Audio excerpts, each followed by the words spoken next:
Or Sludge reporting live. You know, it just dawned on me something that's really been stuck in my craw for a long time. This nation knows exactly what happened during slavery.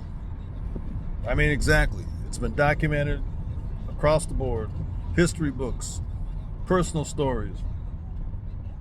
1.8 million dead people that didn't make it across the ocean trip, that died in the bellies of these ships. 400 years of slavery in this country. They're still victimized by brutality, discrimination, and everything else. Yet, when H.R. 40 was sitting on the floor in Congress for the reparations bill, which is the reparations bill, I didn't see anybody in the street protesting. I didn't see anybody burning any Waymos saying we want our reparations. How many thousands of children were ripped from the arms of mothers tearfully? Please don't take my baby. Please don't take my baby. And being whipped or slapped or beaten as they stole the babies from the mothers. And the fathers being castrated in front of their entire family as punishment, and then killed, or whatever they chose to do with human beings born in this country, U.S. citizens born in this country. But I didn't see them protesting that. I didn't see them in the street marching about that. Even today, people in my genetic pool are somewhat disheartened and disbelieve they won't do that. They ain't gonna give us no. Just totally in denial that we are even deserving of reparations. How can they pay us? How are they gonna do it? How are they gonna bankrupt the country? No, they sent everybody $1,200 during the pandemic, twice per head of the household. Twice, and didn't blink an eye. Little tiny chump change, $1,200 came in the mail. Everybody got it.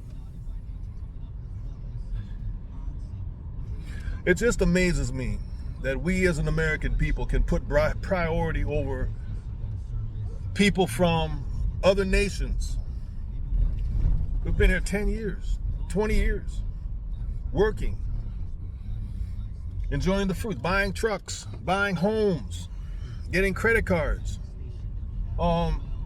sending money back home, living the American dream without proper authorization. And then when the people come and take them away, oh my gosh, that's horrible, it's horrible, it's horrible. Well, America, guess what you did? You took people from their homes in the west coast of Africa and sent them all over the place in the bellies of boats.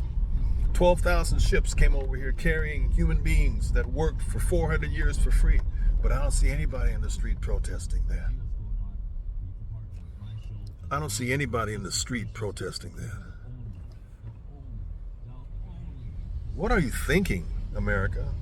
How is that not important? How does that take priority over what's happening today?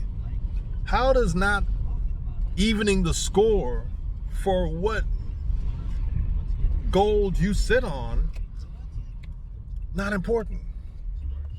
It just proves the same sort of discrimination that existed then exists today, because the people that are being deported are mainly brown people, light-skinned dark people, people from Mexico, South America.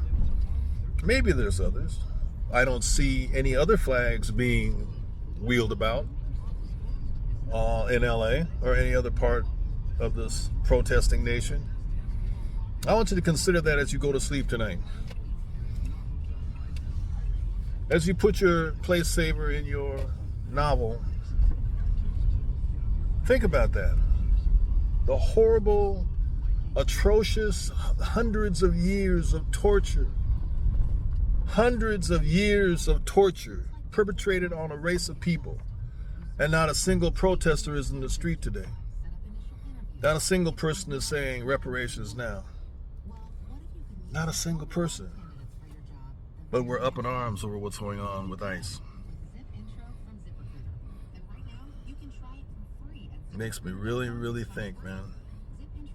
I just came out of a indigenous aesthetics class talking about island culture and how important it is to maintain culture. Our culture was stripped from us. It was hard for me to even maintain a civil tongue because the anger and the upsetment was welling up inside of me, and that I can't trace my ancestry back 300 years. Makes me red as I speak about it.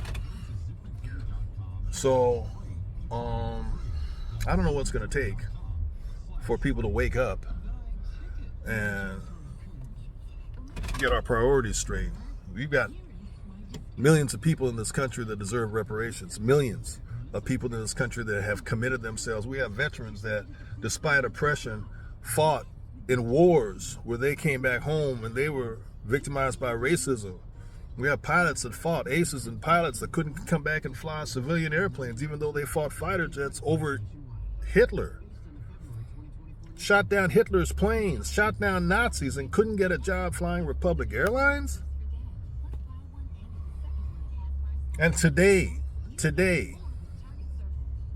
what's happening today? DEI is being rolled back. If y'all don't know, in other countries, it's diversity, equity, and inclusion. It's where you're supposed to be able to hire people of color and ethnic groups and persuasions, and so they can be represented in all fields. And policies abiding to that being rolled back.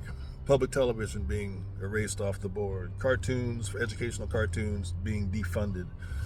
All sorts of programs being wiped out under this administration. But we don't see anybody in the street yelling about that. You see, you may not realize it, but the pain that you see in the tears of the eyes of the people that are crying about daddy's being taken to another country, guess what? That person has the ability, once they get to the country, to send 2 tickets for their daughter and their son, their wife and their baby, to come fly to wherever they are, and they can start their life there and finish their paperwork, and they can come back. It's a temporary interruption. When children were ripped from the arms of mothers during the times of slavery, they were sold. They grew up not knowing where their mothers were or fathers. They were used as tools, as work oxen, beasts of the field, fed slop, beaten, sometimes killed, never seeing or hearing the voice of their mother again. They didn't have a chance to ride a horseback and visit her on Sunday, tell her that they're doing okay, to talk and share a meal. They didn't have that luxury. These people being deported do. There's hope in their lives. But see, my ancestors were deprived of that hope systematically and forced through laws that were on the books and phrases out of the Bible that they believed were supportive of those laws. So I'm shocked. I'm awake. And I see. Do you? Oral Sledge reporting live. Honolulu, Hawaii.